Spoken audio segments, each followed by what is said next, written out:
বিসমিল্লাহির রহমানির রহিম। আমি পঞ্চগড় একের আটোয়ারি সদরের কিছু অংশ এবং তেঁতুলিয়ার সকল নেতা কর্মী এবং আমাদের ভোটার, পাশাপাশি পঞ্চগড় এবং সারা বাংলাদেশে আমাদের যত নেতা কর্মী যে যেখানে আছেন সবাইকে শুভেচ্ছা জানাচ্ছি।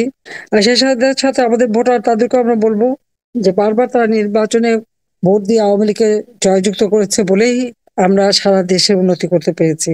বিশেষ করে পঞ্চগড় সবসময় একটা অবহেলিত জায়গা ছিল বলতে গেলে, মানুষের জীবন জীবিকার সুযোগটা খুব কম ছিল।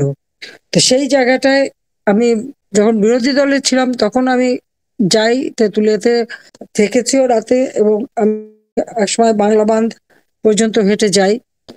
ওখানে ভারতে এত সুন্দর চা বাগান, কিন্তু আমাদের এখানে চা বাগান নেই।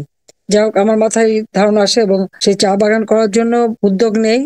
ওখানে যে ডিসি ছিলেন তাকে আমি বলছিলাম তাদের কাছ থেকে চায়ের চারা নিয়ে এসে লাগান। ওদের সাথে একটা সমস্যা হচ্ছিল, তো আমি বলছি একটা বিনিময়ে একটা চায়ের চা গাছে চারা দিতে হবে আমাদেরকে, দেন আমরা সমস্যার সমাধান করব। আমি বিস্তারিত বলছি না, যাও। সেটা প্রায় ডিসি তার বাংলোতে গাছ লাগায় একটা টবে করে, আবার আমাকে এনে দেখায়। তখন হাতে কাজী সাহেবকে আমি রিকোয়েস্ট করি যে আপনি সেই কি খাম্বা টাম্বা বানান ওসব ছাড়েন, আপনি ওখানে চা বাগান করেন। উদ্যোগী মানুষ, বলার সাথে সাথে সে কিন্তু রাজি হয়ে যায়। তার ছেলে নাবিল এখন যশোর থেকে আমাদের এমপি, এবং সেই চা বাগানের যে শুরু, এখন চা বাগান এবং চা, এটা ওখানকার মানুষের জীবন জীবিকার জন্য এবং একটা অর্থকরী ফসল হিসেবে ভালোভাবে এটা মানে গড়ে উঠেছে। এখানে আরেকটা জিনিস আমি বলবো যে বাংলাবান বন্দরটা, স্থল বন্দর, এই বন্দরটাকে আমরা উন্নত করে দিই এবং পার্বতীপুর থেকে একেবারে মানে পঞ্চগড় পর্যন্ত রেল যোগাযোগ থেকে শুরু করে সড়ক যোগাযোগ, এবং বিশেষ করে ওখান থেকে যেন আমাদের, যেহেতু সৈয়দপুর এয়ারপোর্ট, সেখানে এই যোগাযোগ ব্যবস্থায় মানে নদীপথ, রেলপথ, সড়ক পথ এবং বিমান পথ, প্রত্যেকটা পথই যেন খুলে যায়, সেই ব্যবস্থাটা আমি করে দিয়েছিলাম। পঞ্চগড় থেকে সেই নীলফামারী পর্যন্ত করতোয়া নদীর উপরে ব্রিজ আমরা করে দিই, সেটা বোধহয় যতদূর সম্ভব দেবীগঞ্জ থেকে দেবীগঞ্জ ডোমার অথবা বোধহয় ডোমার, এইভাবে একটা ব্রিজ আমি করে দিয়েছিলাম। এছাড়াও আমাদের দিনাজপুরের সাথে সরাসরি যোগাযোগের জন্য যেমন গাইবান্ধা গোবিন্দগঞ্জ থেকে ব্রিজ করে দেওয়া, এবং রংপুরের পীরগঞ্জ থেকে আমি পীরগঞ্জ এবং ঘোড়াঘাট যে সেতু করে দিই, তার ফলে দিনাজপুর এবং পঞ্চগড় সমস্ত এলাকায় একটা যোগাযোগের নেটওয়ার্ক গড়ে ওঠে। যার ফলে এই বিশেষ করে নীলফামারীর সাথে যোগাযোগ করাতে পঞ্চগড় থেকে এখন আর মানে একই সমস্ত দিনাজপুর টিনাজপুর ঘুরে আসতে হয় না, সরাসরি নীলফামারী থেকেই ঢাকার পথে চলে আসতে পারে। আবার ওদিকে তো এইভাবে সারা বাংলাদেশেই একটা যোগাযোগের নেটওয়ার্ক আমরা করে দিই এবং রেল চালু করে দিই, রেলের যোগাযোগ সৈয়দপুরে একটা ইপিজেড করে দিই। তাছাড়া আমাদের যে বিশেষ অর্থনৈতিক অঞ্চল, এই এক একটা এলাকা জুড়ে এক একটা অর্থনৈতিক অঞ্চল করে দেশি বিদেশি বিনিয়োগ যাতে হয় এবং যে এলাকায় যে জিনিসটা বেশি তৈরি হয় সেটাই জন্য ব্যবস্থা করে দেওয়া, চা পাতা নিলামের ব্যবস্থা করে দেওয়া, সব রকম সুযোগ সুবিধাই, এবং চা প্রসেস করার ইন্ডাস্ট্রিও সেখানে গড়ে ওঠে। নোমালীগড় আসাম থেকে পাইপ লাইনে আমরা যে তেলটা নিয়ে আসি সেটা পার্বতীপুর ডিপোতে সরাসরি চলে আসে, এবং সেখানে একটা পাওয়ার প্ল্যান্টও আমরা ইতিমধ্যে আছে, আরো করে দেওয়ার ব্যবস্থা নিচ্ছি যাতে ওই এলাকায় কোনো শিল্প কলকারখানা কখন ছিল না সেগুলো যাতে গড়ে ওঠে তার ব্যবস্থাটা আমরা করে দিয়েছি। এইভাবেই সারা দেশেই একটা উন্নয়ন, এবং বিশেষ করে আমাদের তৃণমূলের সাধারণ মানুষ, গরিব মানুষ, তাদের অন্ন বস্ত্র বাসস্থান চিকিৎসা শিক্ষা সব ব্যবস্থাই আমরা করে দিয়েছি। বাংলাদেশটাকে প্রায় 58টা জেলা, যেখানে আমাদের কোনো অতি দারিদ্র বলে কিছু ছিল না, এক্সট্রিম পভার্টি ছিল না, প্রত্যেকেই অন্তত 2 কাঠা জমি একটা ঘর করে দিয়ে, আর বাকি ছিল মাত্র সামান্য কিছু 22,000 ঘর করে দিলে 22,000 পরিবারকে আমরা যদি ঘর বাড়ি দিয়ে প্রতিষ্ঠিত করে দিতে পারতাম, তাহলে এখন মানে অতি দারিদ্র মুক্ত একটা দেশ হতো। যেভাবে আমরা কাজ করছিলাম তাতে হয়তো এই নভেম্বর মাসের মধ্যেই বা ডিসেম্বরের মধ্যেই আমরা বাংলাদেশকে অতি দারিদ্র মুক্ত ঘোষণা দিতে পারতাম। আমাদের দুর্ভাগ্য এই 5ই আগস্ট, আগস্ট মাসটা সবসময় আমাদের জন্য একটা কালো বার্তা নিয়ে আসে। এই 5ই আগস্ট এমন একটা অবস্থার সৃষ্টি করলো যেখানে আমি বাধ্য হয়েছিলাম গণভবন ছেড়ে আসতে। কোথায় যাচ্ছি, দেশ ছেড়ে আসবো, এটা কখনো ভাবিনি। আমি অনেক পরে জানতে পারলাম যে আমরা এখানে চলে আসছি। যখন বর্ডার ক্রস করলাম তখনই জানলাম। এটা হচ্ছে দুর্ভাগ্যের বিষয়। রেহানা আর আমি 15ই আগস্ট 1975 সালে যখন আমার বাবা মা ভাইদের হত্যা করে, আমরা বিদেশে ছিলাম বলে বেঁচে গিয়েছিলাম। বোধহয় সেই প্রতিশোধটাই নিতে চাচ্ছিল যে এই দুই বোন বেঁচে আছি, সেই জন্য আমাদেরকে হত্যা করবে। এবং সেই হত্যা শুধু গুলি করে হত্যা না, অনেক চক্রান্ত ছিল। আজকে বাংলাদেশটাকে এমন একটা পর্যায়ে নিয়ে এসছে যে এই বাংলাদেশটা এখন আর মানে কোনো মানুষের কোনো বেঁচে থাকার উপায় নেই, সম্পূর্ণভাবে ধ্বংস করে দিচ্ছে। ডক্টর মোহাম্মদ ইউনূস তার যা মেটিকুলাস ডিজাইনের মাধ্যমে যে আনছে, এটা তো যে নিজেই বলেছে বিল ক্লিন্টন ফাউন্ডেশনে যে তার কোনো এনে ছাত্র জনতা ছিল না, কোনো কিছু ছিল না, এটা সব তার ছাত্ররা জানতোই না কে তাদের নেতা, কোথেকে মাস্টার মাইন্ড মাহফুজ আলম তাকে দিয়ে এই ঘটনা সে ঘটিয়েছে, তাদের মাধ্যমে সে করেছে। ডিপ স্টেটের টাকা, ইউএসএইড এর টাকা, ধনকুবের ইহুদি সরসের টাকা, আর ইউনূস নিজে যে হাজার হাজার কোটি টাকার মালিক। এই প্রশ্নটা কখনো কেউ করে নাই কেন, আমার অবাক লাগে শুনতে। 6,000 টাকা বেতনে এমডি পদে চাকরি পেল ইউনূস গ্রামীণ ব্যাংকে। সেই লোকটা এরকম বিলিয়ন বিলিয়ন ডলার হাজার হাজার কোটি টাকার মালিক কিভাবে হলো? আর ওই টাকা খরচ করে করে এখন সে চক্রান্ত করে যাচ্ছে। এই যে আজকে আমার ইউনিয়ন পর্যায় পর্যন্ত নেতাকর্মীদের বাড়ি ঘর যে ভাঙা চোরা লুটপাট করা, এগুলো তো পরিকল্পিত ভাবে করেছে। এটা এমন না যে হঠাৎ করে করেছে, না। ইউনূস এখানে 80 জনের মতো এজেন্ট নিয়োগ করে, তাদের টাকা দেওয়া, পয়সা দেওয়া, তাদেরকে আইফোন, ল্যাপটপ সবকিছু দিয়ে, এদেরকে দিয়ে আবার প্রত্যেকটা জায়গায়, প্রত্যেকটা জেলা উপজেলায় দায়িত্ব দেয়, এবং সেখানে 20 জন করে আরো এজেন্ট, এবং এজেন্টের মধ্যে বেশিরভাগই শিবিরের লোকই ছিল, শিবির, হিজবুত তাহরীর এরাই বেশি। এইভাবে পরিকল্পিত ভাবে কিন্তু প্রত্যেকটা ইউনিয়ন থেকে শুরু করে উপজেলা, জেলা, ওয়ার্ড পর্যায়ে আমাদের নেতা কর্মীদের অর্থনৈতিকভাবে নিঃস্ব করে দিচ্ছে। ঘর বাড়ি, ব্যবসা প্রতিষ্ঠান, দোকানপাট সবকিছু, এমনকি ক্ষেতের ফসল, পুকুরের মাছ অথবা মাছের খামার, মুরগির খামার, গরুর খামার, কারো কোনো কিছু নেই।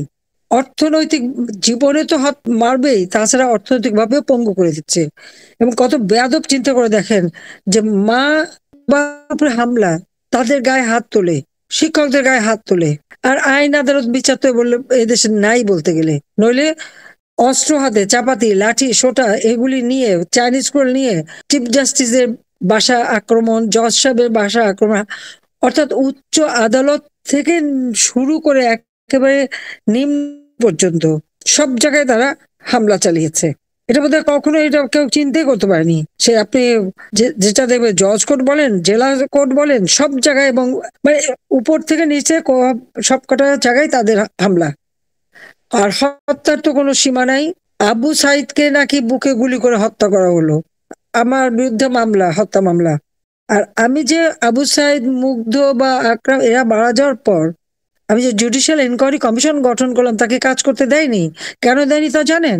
ওই যে হত্যাকাণ্ড, এই আবু সাইদের আগেই তো আগে হত্যা করছে আমার ছাত্রলীগের ছেলেকে, ঢাকা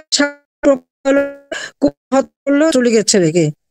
এই একটা ঘটনা না, এর বিভিন্ন জায়গায় আগে প্রথমে আমাদের ছাত্রলীগের উপর আক্রমণ, চট্টগ্রামে সে বদাহাটে রক কেটে, পা কেটে 4 তলা থেকে ফেলে দিয়ে আবার নিচে মরলো কিনা এসে চেক করা, এইভাবে ছেলেকে হত্যা করেছে। আজকে তাদের হত্যা সেটার বিচার হবে, মিথ্যা আমাদের উপরে মামলা দেবে। আর আওয়ামী লীগ, ছাত্রলীগ, যুবলীগের সেই জুয়েলকে মেরে পা বেঁধে ঝুলালো, পুলিশ হত্যা করে পা বেঁধে ঝুলালো, এখনো পুলিশকে থ্রেট করে ইউনূসের বাহিনীর একজন, যে পা বেঁধে ঝুলেছিলাম সেটা মনে নাই, কাজে হেলমেট পরে নাই, সেই জন্য প্রশ্ন করলো কেন, এই অপরাধে পুলিশকে থ্রেট করে। যে এটা তো প্রকাশ্যে তারা বলে দিচ্ছে। সবচেয়ে মজার ব্যাপার, মামলা আইসিটিতে করলো, যেখানে যুদ্ধ অপরাধীদের বিচারের জন্য যে আদালত, সে আদালতে আমাদের বিরুদ্ধে মামলা। আজকে সারা বাংলাদেশটাকে একটা জল্লাদখানায় পরিণত করেছে ডক্টর মোহাম্মদ ইউনূস। কোনো বিচার পাওয়ার অধিকার কারো নেই, মানুষের নিরাপত্তা নাই, জনগণের নিরাপত্তা নাই, নারীদের নিরাপত্তা নাই। আজকে গোটা বাংলাদেশটাই যেন একটা জল্লাদ। 19 বছরের একটা মেয়ে কি স্ট্যাটাস দিল, সেই জন্য গ্রেপ্তার করা হলো। অথচ তারা যে সারাদিন বসে আমাদের বিরুদ্ধে যত আজে বাজে কথা বলে বেড়াচ্ছে, সে কথাটা তাদের মনে থাকে না, যে এই বাচ্চা মেয়েটা এক অপরাধ করলো, তাকে গ্রেপ্তার করে হয়রানি করা, এর ভবিষ্যৎটা কি? প্রতিবন্ধী জয় বাংলা স্লোগান দিল দেখে, বা বঙ্গবন্ধুর নাম নিয়েছে, আমার নাম নিয়েছে, সেই জন্য সেই প্রতিটি কথাও বলতে পারে, নিজে খাবার তুলে খেতে পারে না, তাকে গ্রেপ্তার করা। একটা রিক্সাওয়ালা সাধারণ মানুষ, খেটে খাওয়া মানুষ, ফুল নিয়ে গেছে, তাকে গ্রেপ্তার। একজন ইমাম সাহেব গেছেন দোয়া পড়বে, তাকে দোয়া পড়তে দেবে না। অর্থাৎ অপরাধ না, এগুলো তো অপরাধ। আজকে আমাদের ছাত্রলীগের ছেলে তোফাজ্জল, সেই পাথরঘাটা বরগুনা বাড়ি ছিল, তাকে নিয়ে তাকে হলে ভাত টাত খাওয়ালো, তারপর তাকে পিটিয়ে মারলো। এই বিএনপি শিবির এরা মিলে এই ঘটনা ঘটালো। দিনাজপুর হিলিতে সেই ময়লা আবর্জনার মধ্যে একটা লাশ পড়ে আছে, মনে খাবার পায়নি, একটা কঙ্কালসার দেহ। অথচ আমি বাংলাদেশের প্রত্যেকটা মানুষের অন্তত 2 বেলা কেন 3 বেলা 4 বেলাও যাতে খেতে পারে সেই ব্যবস্থা তো আমি করে দিয়েছিলাম, কোনো মঙ্গা ছিল না। আজকে বাংলাদেশটাকে আবার সেই ধ্বংসের দিকে নিয়ে গেছে। কথায় কথায় আমরা নাকি খালি করেছি, জুডিশিয়াল কিলিং করেছে একের পর এক। খুলনায় নদীতে না হলেও 5টা রূপে লাশ পাওয়া গেছে, বাল নদী, নাগ নদী, রক্ষা, বুড়িগঙ্গা, সব জায়গায় লাশ ভাসে। সেগুলি তো কাদের লাশ? 70% তো কোনোদিন তার হদিসই পাইনি এরা কারা। অগণিত আওয়ামী লীগ নেতা কর্মী, তাদেরকে হত্যা করেছে, অনেকে তো খবরই পাওয়া যায় না। যারা জেলে আছে শুধু তারা আছে, সেখানেও পয়জন দিয়ে মারার চেষ্টা, আর তিনি একজন জেলখানা এমন ভাবে টর্চার করে, তাদের খেতে দেয়, চিকিৎসা করতে, কিচ্ছু করতে দেয় না। যারা 200-র উপরে মেয়েদেরকে পাকিস্তানি আলাদা বাহিনী ক্যাম্পে তুলে দিয়েছে, 1,500-এর মতো 1,200 মানুষকে একদিনে হত্যা করিয়েছে, সাজাপ্রাপ্ত আসামি, তার গলায় ফুলের মালা। এই হলো বাংলাদেশ। আর জুডিশিয়াল কিলিং করেই যাচ্ছে, কিন্তু এ ব্যাপারে কোনো কথা নাই। যারা হত্যা করেছে, অগ্নিসন্ত্রাস করেছে, তাদের বানিয়েছে জুলাই হিরো, তাদেরকে আবার দায় মুক্তি দেওয়া হয়েছে। তারা অপরাধ করেছে বলেই তো তাদের দায় মুক্তি দিয়েছে। মামলাগুলি সব আওয়ামী লীগের নেতা কর্মীদের নামে, সমস্ত মামলা। আর আইসিটিতে চিফ প্রসিকিউটর তাজুল যেভাবে কথা বলে, যে সমস্ত সংশোধনী এনেছে, আসলে এই ট্রাইব্যুনাল আইন তৈরি হয়েছিল, এর প্রত্যেকটা ধারায় স্পষ্ট লেখা আছে কিভাবে বিচারক নিয়োগ হবে, সব কিছু নেই। এখন আমরা যুদ্ধাপরাধীদের বিচার করি, এরা ছিল তাদের ডিফেন্স, এরা মানে আদালতটাই হচ্ছে জামাত শিবিরের লোক। যুদ্ধাপরাধীদের বিচার করবে কেন? সে প্রতিশোধ নিচ্ছে দিন একভাবে, কিন্তু এটা জুলাই সন্ত্রাস বা ঘর বাড়ি লুটপাট করা, মেয়েদের রেপ করা, নির্যাতন করা যারে বেড়ে গেছে, তাদের সেই বানাচ্ছে। আর যারা সাধারণ মানুষ, তারা কৃষক, শ্রমিক, মানে ছাত্র জনতা, সব মানুষের জীবনটা দূর করে দিচ্ছে তার ক্ষমতার লোভ, শেষ করে দিয়েছে। আমি এটা খুব ভালো কথা বলছে ডক্টর ইউনূস, দিয়াকে দিতে পাই, ঠিক যেরকম ক্ষমতা করলো, বঙ্গবন্ধু রহমানকে হত্যা করে জিয়া রহমান এক ক্ষমতা দখল করেছিল, ক্ষমতা দখল তার দল গঠন, ভোট করা, একদিকে সেনাপ্রধান আর্মি রুলস এক অঙ্গ করে আবার রাষ্ট্রপতি, তারপর রাষ্ট্রপতি নির্বাচন করলো, আমি নাই।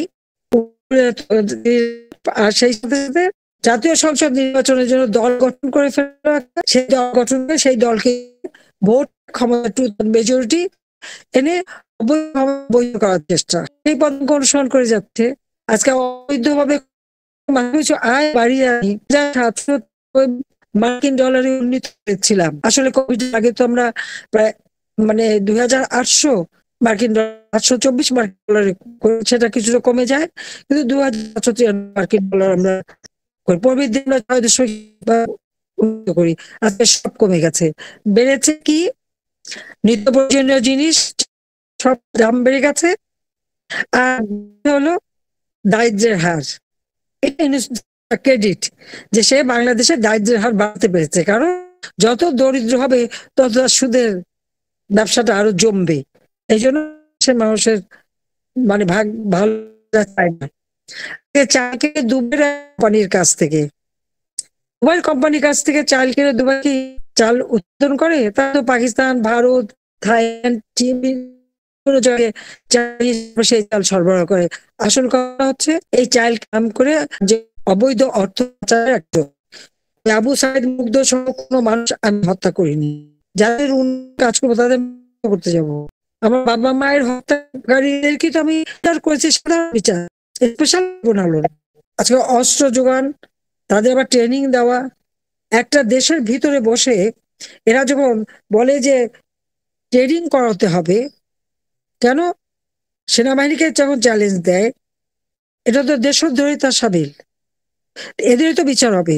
এবং আজকে ডক্টর ইউনূস, সে যে আজকে একের পর এক মানুষ খুন করে যাচ্ছে, আওয়ামী লীগের অগণিত নেতা কর্মীকে খুন করেছে, আগুন দিয়ে পুড়িয়েছে, ঘর বাড়ি পুড়িয়েছে, লুটপাট করিয়েছে, সব তো সে করেছে। তার সাথে তো এই সমন্বয়কদের সবসময় যোগাযোগ ছিল। 1 আগস্ট তো কথা বলেছে একজনের সাথে। আবার তার আর এক সমন্বয় সাক্ষী আমার বিরুদ্ধে সাক্ষী দিতে যে বলছে 4 তারিখেই তো সে বলছিল ইউনূসকে সরকার গঠন করতে, সেটা তো দেশদ্রোহিতা। কাজে তারই বিচার হবে। এবং ইউনূস আজকে যে বাংলাদেশের ক্ষতি করেছে, এই বাঙালি জাতির কাছে তাকে ক্ষমা চাইতে হবে। তার জোর করে ক্ষমা চাইতে হবে, কান ধরে উঠবস করতে হবে, হাতে হাত করা বাঁধিয়ে তাকে কারাগারে প্রেরণ করা হবে। ক্ষমা তাকে চাইতে হবে, কারণ দেশের মানুষের সর্বনাশ সে করেছে। আমি আমাদের সকল নেতা কর্মীদের বলবো যে সকলে শক্ত থাকতে হবে। আমার তো সবই শেষ, আমরা ঘর বাড়ি সব জ্বালিয়ে পুড়িয়ে ছাড়খাড়, সেই সুধা সদন থেকে শুরু করে সবই শেষ। একটাই কষ্ট, 32 নম্বর বঙ্গবন্ধু স্মৃতি জাদুঘর। আমরা তো উত্তরাধিকার সূত্রে বাড়িটা পেয়েছি, আমরা তো সেটা ভোগ করতে আসিনি, আমরা জনগণকে দান করে দিয়েছিলাম। বঙ্গবন্ধু মেমোরিয়াল ট্রাস্ট করে আমি দিয়ে দিয়েছি, আমি আর রেহানা। আমাদের থাকার জায়গাও নাই, বা এক কাঠা জমি এখানে আমাদের নিজস্ব ছিল না। আর রেহানার একটা বাড়ি ছিল 6 নম্বর রোডে, ধানমন্ডি।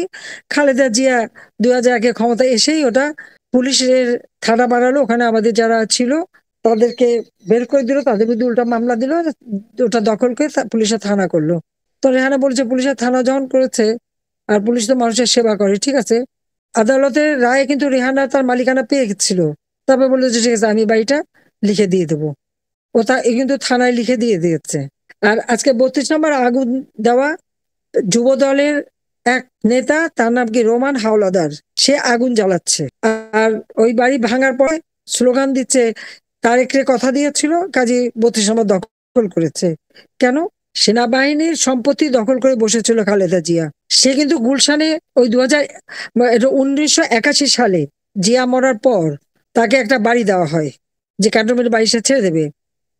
সেই বাড়ি পছন্দ হয়নি, তার ক্যাবিনেটের মন্ত্রীর পছন্দ, তার পছন্দ হয়নি। নিজে যে সে বিশাল 1.5 বিঘার উপরে একটা বড় বাড়ি গুলশানে, তখনকার যুগে সবচেয়ে বড় বাড়িটা সে পছন্দ করে, সেটা তাকে দিয়ে দেওয়া হয়েছিল। তার ওই বাড়িতে চলে যাওয়ার কথা, কিন্তু যায়নি।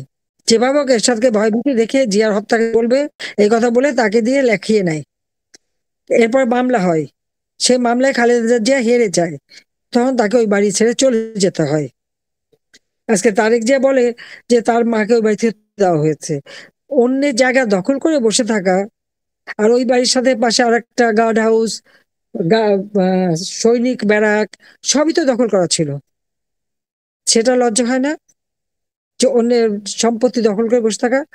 ক্যান্টনমেন্টে এই জায়গা কোনো ব্যক্তি মালিকানায় দিতে পারে না, এটা ক্যান্টনমেন্টের বোর্ডের অধীনে, কিন্তু সেটা জবরদস্তি করে নিয়েছিল, কোর্টে মামলায় হারে।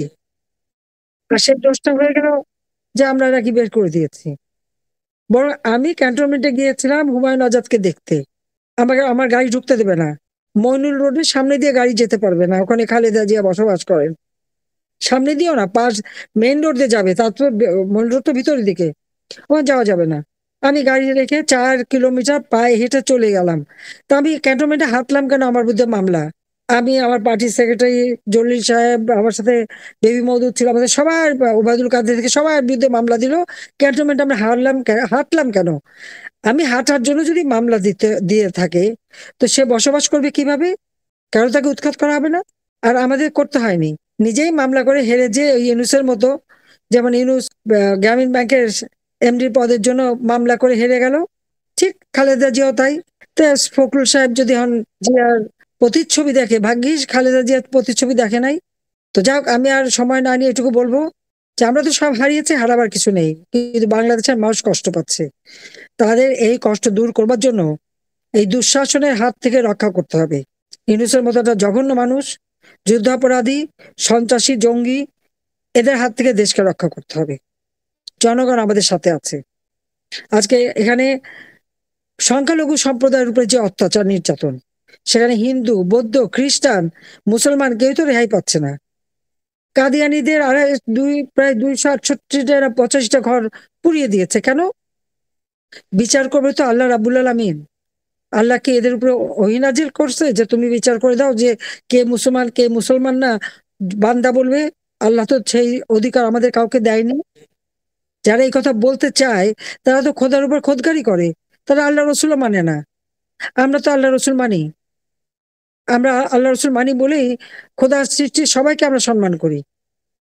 আর এরা তো কিছুই মানে না। আর ইউনূস তো প্রথম বিয়ে করার সময় খ্রিস্টান ধর্ম যে গ্রহণ করেছিল, পরে আবার মুসলমান হয়েছে কিনা আমরা তা জানি না। যাই হোক, আমি এটুকুই বলবো যে আমাদের পঞ্চগড়ের সকল নেতাকর্মী এই অঞ্চলে সবাই আমরা যে সমস্ত উন্নয়নের কাজ করেছি, এই উন্নয়নের কাজগুলি আপনারা তালিকা করে সব ঘরে ঘরে পৌঁছায় দেবেন, মা বোনদের কাছে দেবেন। দেশের মানুষকে আবার মুক্তি দিয়ে তাদের আর্থসামাজিক উন্নতি এটা আমাদের করতে হবে এবং তা করবো ইনশাল্লাহ। তার জন্য যার যা আছে তাই নিয়ে সবাই প্রস্তুত, এবং এদেরকে এখন আর ওই মায়ের খাওয়ার ভয় না। কোরআন শরীফে বলা আছে, চোখের বদলে চোখ, হাতের বদলে হাত। এটা মাথায় রাখতে হবে। সবাইকে ধন্যবাদ। জয় বাংলা, জয় বঙ্গবন্ধু, বাংলাদেশ চিরজীবী হোক।